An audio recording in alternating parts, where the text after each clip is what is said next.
नमस्कार दोस्तों, आप सभी का स्वागत है। इस वीडियो में हम लोग टॉप 20 मिक्स जीएस क्वेश्चंस देखेंगे और इसका डिटेल में एनालिसिस करेंगे। तो आप इस वीडियो में पूरा बने रहेंगे और आपको ये वीडियो कैसा लगा हमें कमेंट करके ज़रूर बताएंगे। तो आइए शुरू करते हैं। सबसे पहला क्वेश्चन है हमारा कि अबुल हसन नामक चित्रकार किस शासक का दरबारी था। राइट आंसर हो जाएगा option number C, Jahangir. Abul Hasan नामक चित्रकार जहांगीर का दरबारी था। अबुल हसन से क्वेश्चन पूछा जाता है कि ये किस प्रकार की चित्रकारी करते थे। तो ये मनुष्यों का चित्रण करते थे। मनुष्य का चित्र इनके द्वारा बनाया जाता था और जहांगीर के द्वारा इन्हें एक उपाधि दिया गया था, नादिर उल जमा। नादिर उल जमा की उपाधि इन्हें जहांगीर के द्वारा दिया गया था। अगर क्वेश्चन पूछा जाएगा कि चित्रकला का स्वर्णकाल किसके काल को कहा जाता है, तो जहांगीर के काल को चित्रकला का स्वर्णकाल कहा जाता है। स्वर्णकाल कहा जाता है और स्वर्णकाल से स्पष्ट है कि चित्रकला की सर्वाधिक विकास किसके शासनकाल में हुआ, तो जहांगीर के शासनकाल में हुआ। लेकिन अगर क्वेश्चन पूछा जाता है कि चित्रकला की शुरुआत किसके शासनकाल में हुआ, तो बाबर के काल में भी चित्रकला देखने को मिलता है। तो बाबर के काल से ही चित्रकला था, परंतु चित्रकला का सर्वाधिक विकास जहांगीर के शासनकाल में हुआ, इसलिए इसे चित्रकला का स्वर्णकाल कहा जाता है। जहांगीर के शासनकाल में एक और इनके दरबार में रहते थे मंसूर, जहाँ से एग्जामिनेशन में खूब क्वेश्चन पूछा जाता है। मंसूर ये पक्षी और जीव जंतुओं का चित्रण करते थे। पक्षी चित्रकार इन्हें आप कह सकते हैं। और जहांगीर के द्वारा इन्हें एक उपाधि दिया गया था, नादिर उल अस। नादिर उल अस। तो दो इम्पॉर्टेंट याद रखेंगे, अबुल हसन और मंसूर। वैसे इनके दरबार में काफ़ी चित्रकार रहते थे, जैसे फारूक बेग हो गया, बिशन दास रहते थे। तो ये सारा नाम देखने को आपको मिलेगा। एक मनोहर का भी आप नाम याद रख सकते हैं, जहाँ से क्वेश्चन बनता है, मनोहर।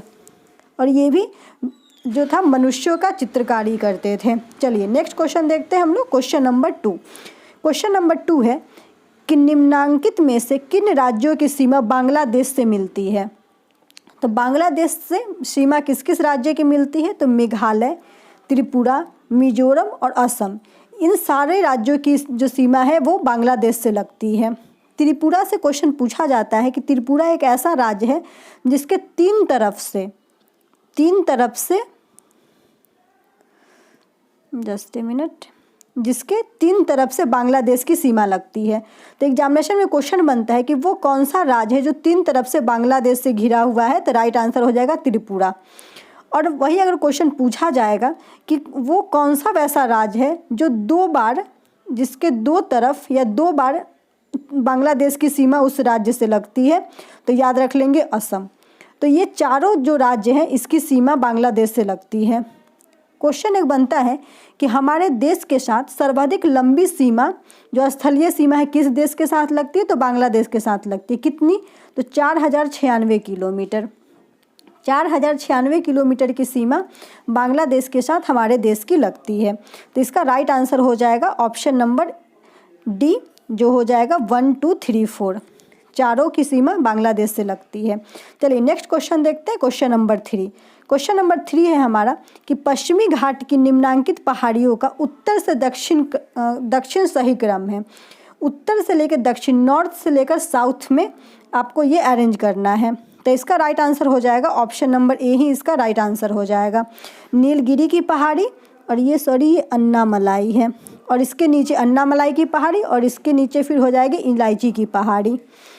इलायची की पहाड़ी से क्वेश्चन बनता है कि हमारे जो देश का सबसे दक्षिणी जो हिस्सा में, जो दक्षिणी भाग में कौन सी पहाड़ी है, तो सबसे दक्षिणी भाग में आपको इलायची की पहाड़ी देखने को मिलेगी।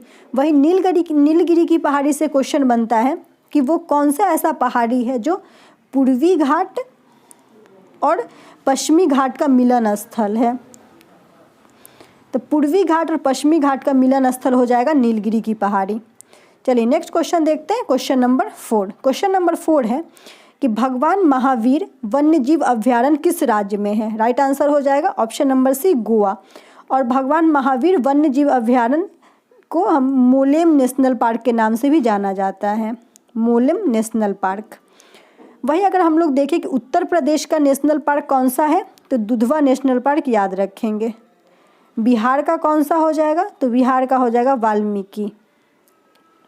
वही कर्नाटका का देखें तो कर्नाटक का हो जाएगा एक बांधवगढ़, नागरहोल और बनेरघट्टा। ये कुछ इम्पॉर्टेंट नेशनल पार्क है जो कर्नाटक में है। चलिए नेक्स्ट क्वेश्चन देखते हैं, क्वेश्चन नंबर 5। क्वेश्चन नंबर 5 है कि वर्षा जल का पीएच मान कितना होने पर हम उसे अम्ल वर्षा की संज्ञा देते हैं।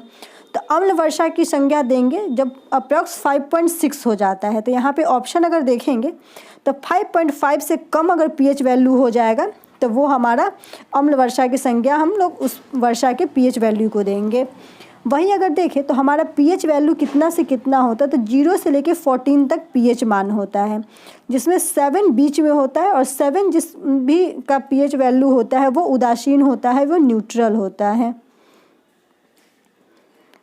नेक्स्ट क्वेश्चन देखते हैं, क्वेश्चन नंबर 6। क्वेश्चन नंबर 6 है संविधान सभा के लिए चुनाव कब हुआ था। राइट आंसर हो जाएगा ऑप्शन नंबर बी, जुलाई से अगस्त 1946 को संविधान सभा के लिए चुनाव हुआ था। वही संविधान सभा का गठन किसके सिफारिश पे हुआ था, तो कैबिनेट मिशन योजना के तहत, कैबिनेट मिशन योजना के तहत संविधान सभा का गठन हुआ था। संविधान सभा का गठन कब किया गया था, तो डेट याद रखेंगे, 6 दिसंबर 1946 को संविधान सभा का गठन किया गया था। वही संविधान सभा की पहली बैठक कब हुई थी, तो पहली बैठक हुई थी 9 दिसंबर 1946 को और इसके अस्थायी अध्यक्ष थे सच्चिदानंद सिन्हा इसके अस्थायी अध्यक्ष थे। वही दूसरी जब बैठक हुई थी 11 दिसंबर 1946 को, तो इसके अस्थायी अध्यक्ष बने राजेंद्र प्रसाद।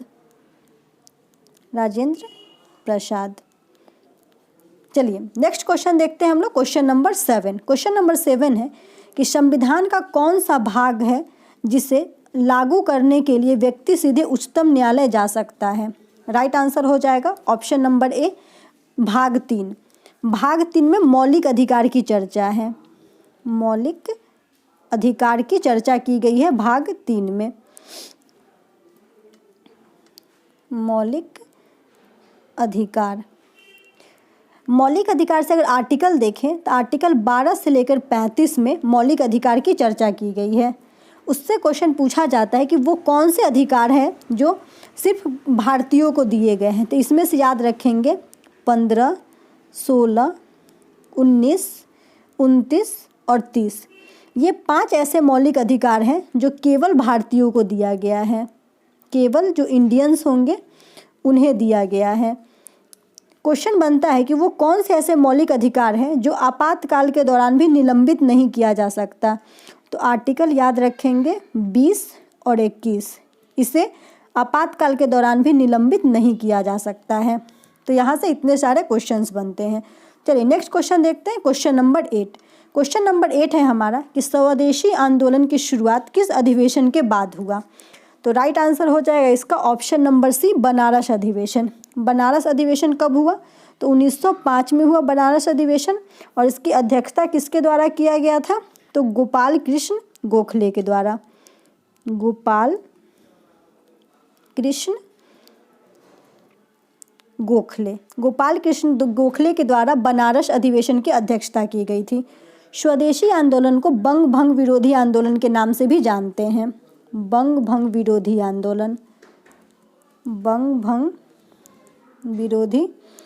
आंदोलन।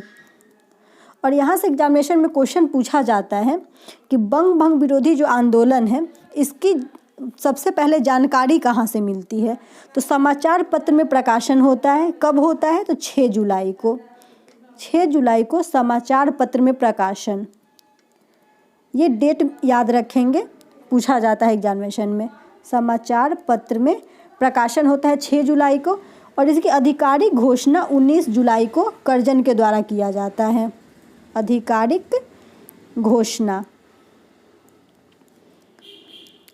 घोषणा किया जाता है 19 जुलाई को और 19 जुलाई को जब आधिकारिक घोषणा होता है तो इसके विरोध में 7 अगस्त वाला भी डेट इम्पॉर्टेंट है। 7 अगस्त 1905 को कलकत्ता के टाउन हॉल में, तो कोलकाता के टाउन हॉल में एक सभा का आयोजन किया जाता है जिसमें स्वदेशी एवं बहिष्कार का प्रस्ताव पारित किया जाता है। स्वदेशी एंड बहिष्कार, स्वदेशी एवं बहिष्कार का मुद्दा इसमें पारित किया जाता है। वहीं एक और डेट याद रखेंगे 16 अक्टूबर का, तो 16 अक्टूबर के दिन इसे लागू कर दिया जाता है। लागू कब किया गया? तो 16 अक्टूबर को। तो हम लोगों ने देखा स्वदेशी आंदोलन से, यहाँ से डेट आप जरूर ही याद रखेंगे, एग्जामिनेशन में डेट इंपॉर्टेंट होता है। स्वदेशी आंदोलन की शुरुआत कब होती है? तो स्वदेशी आंदोलन की शुरुआत के लिए डेट याद रखेंगे, सबसे पहला 6 जुलाई को समाचार पत्र में इसका घोषणा किया जाता है, इसका प्रकाशन किया जाता है। वहीं आधिकारिक घोषणा 19 जुलाई 1905 को लॉर्ड कर्जन के द्वारा किया गया और इसके विरोध में जो इंडियंस थे वो 7 अगस्त 1905 को कलकत्ता के टाउन हॉल में एक सर्वदलीय सभा का आयोजन करते हैं जिसमें स्वदेशी एवं बहिष्कार का मुद्दा लाया जाता है। और फिर क्वेश्चन पूछा जाएगा कि इसे लागू कब किया गया? तो 16 अक्टूबर 1905 को बंगाल विभाजन को लागू कर दिया गया।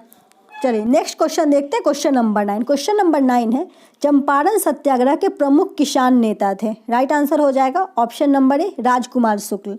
राजकुमार शुक्ल चंपारण सत्याग्रह के प्रमुख नेता थे।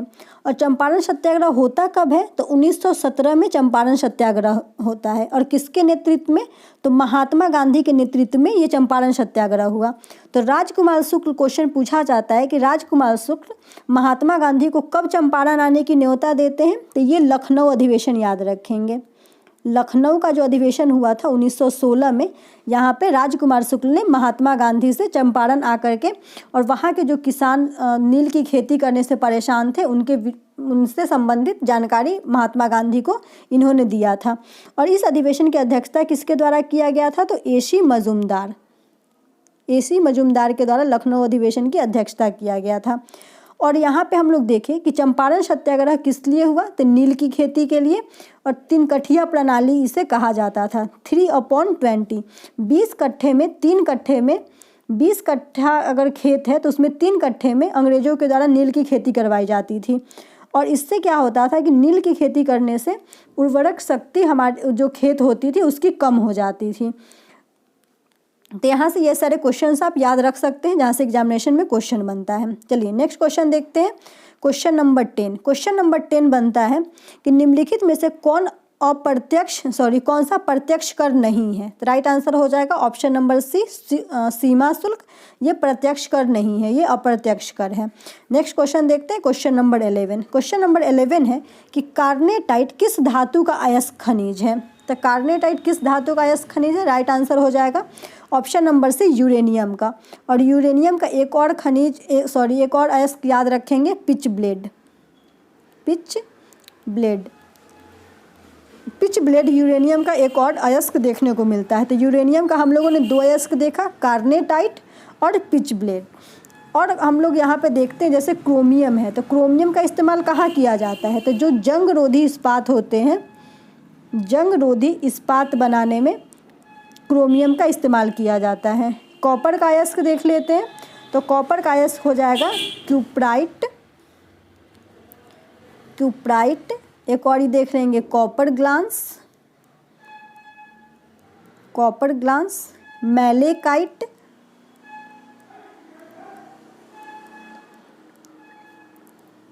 चलिए नेक्स्ट क्वेश्चन हम लोग देखते हैं, क्वेश्चन नंबर 12। क्वेश्चन नंबर 12 है कि द्विनाम पद्धति का प्रतिपादन कौन है? तो ये राइट आंसर हो जाएगा ऑप्शन नंबर बी, लीनियस। और द्विनाम पद्धति के अंतर्गत वंश एवं जाति को शामिल किया जाता है। वंश एवं जाति को शामिल किया जाता है द्विनाम पद्धति में। वहीं डार्विन से क्वेश्चन बनता है कि नेचुरल सिलेक्शन का सिद्धांत किसके द्वारा दिया गया? तो चार्ल्स डार्विन के द्वारा दिया गया। नेचुरल सिलेक्शन का सिद्धांत चार्ल्स डार्विन के द्वारा दिया गया। नेक्स्ट क्वेश्चन देखते हैं, क्वेश्चन नंबर 13। क्वेश्चन नंबर 13 है, किस संविधान संशोधन द्वारा एक ही व्यक्ति को 2 या 2 से अधिक राज्यों का राज्यपाल बनने संबंधी प्रावधान किया गया है? राइट आंसर हो जाएगा ऑप्शन नंबर ए 7वां संवैधानिक संशोधन। कब हुआ था? तो 1956 में, 1956 में 7वां संवैधानिक संशोधन हुआ था। और इसके तहत हम लोग देखेंगे तो राष्ट्रपति इनका वेतन निर्धारित करते हैं। किसके द्वारा?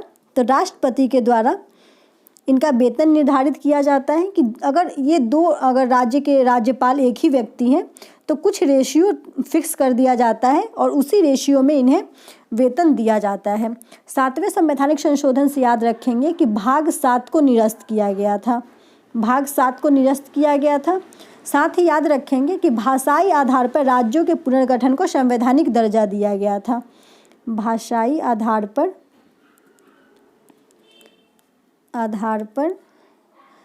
आप इसको याद रख लेंगे, पुनर्गठन, राज्यों का जो पुनर्गठन था इसे संवैधानिक दर्जा दिया गया था। आप यहाँ से इसको ध्यान रखेंगे। और क्वेश्चन पूछा जाता है कि एक ही सुप्रीम कोर्ट के क्षेत्र के अंतर्गत एक से अधिक राज्य या यूटी को शामिल किया जाता है। एक ही यहाँ पे याद रखेंगे कि एक ही हाई कोर्ट के अंतर्गत एक से अधिक राज्य को या यूटी को रखा जाता है। किस संवैधानिक संशोधन के द्वारा? तो 7वां संवैधानिक संशोधन 1956 के द्वारा। तो यहाँ से 4 बातें हम लोगों ने देखा। एक देखा हम लोगों ने कि एक ही व्यक्ति 2 या 2 से अधिक राज्यों का राज्यपाल बनने संबंधी जो प्रावधान है वो 7वें संवैधानिक संशोधन। साथ ही भाग 7 को निरस्त किया गया। साथ ही भाषाई आधार पर राज्यों के पुनर्गठन को संवैधानिक दर्जा दिया गया। और साथ ही एक ही हाई कोर्ट के क्षेत्र के अंतर्गत एक से अधिक राज्यों को शामिल किया गया। चलिए नेक्स्ट क्वेश्चन देखते हैं हम लोग। Question number 14। क्वेश्चन नंबर 14 है हमारा कि बिहार में पंचायतों की वित्तीय स्थिति का पुनर्विलोकन करने के लिए निम्न में से कौन राज्य वित्त आयोग का गठन करता है? तो राइट आंसर हो जाएगा ऑप्शन नंबर सी, राज्यपाल। राज्यपाल के द्वारा राज्य वित्त आयोग का गठन किया जाता है। नेक्स्ट क्वेश्चन देखते हैं हम लोग। Question number 15। क्वेश्चन नंबर 15 है कि गीत गोविंद के रचयिता जयदेव किस शासक के दरबारी कवि थे? तो ये हो जाएगा right option number D, Lakshman Sen. Geet Govind के जो रचयिता थे जयदेव, ये लक्ष्मण सेन के दरबारी कवि थे। नेक्स्ट क्वेश्चन देखते हैं। Question number 16। क्वेश्चन नंबर 16 है हमारा यहाँ पे कि हंटर होगा। हंटर कमीशन की रिपोर्ट में किसके विकास पर विशेष जोर दिया गया था? तो राइट आंसर हो जाएगा प्राथमिक शिक्षा। प्राथमिक शिक्षा के विकास पे इसमें जोर दिया गया था।